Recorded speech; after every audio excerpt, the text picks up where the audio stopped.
కాలవర్షంతో చేతికెందిన పంటలు దెబ్బతిని రైతులు తీవ్రంగా నష్టపోయారని ఎమ్మెల్యే ఈటెల రాజేందర్ ఆవేదన వ్యక్తం చేశారు.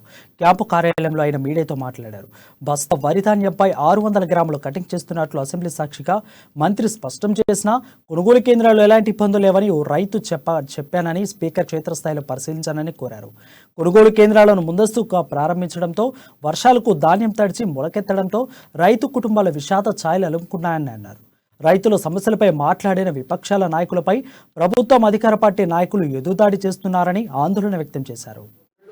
అధికారులు కూడా రెవెన్యూ అధికారులు, వ్యవసాయ అధికారులు, ఐకేపీ సిబ్బందితో కోఆర్డినేట్ చేసుకొని అవసరమైతే ట్రాన్స్పోర్ట్ డిపార్ట్మెంట్ కూడా ఇన్వాల్వ్ చేసి లారీలను, ట్రాక్టర్లను తీసుకొచ్చి ఇవాళ ఈ పనిలో పెట్టుకోవాల్సిన ప్రభుత్వం ఎక్కడ ఆ పని జరుగుతుందని కనబడుతుంది.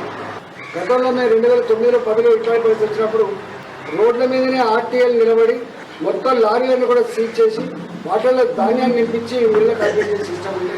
2060 రూపాయలు మద్దతు ధర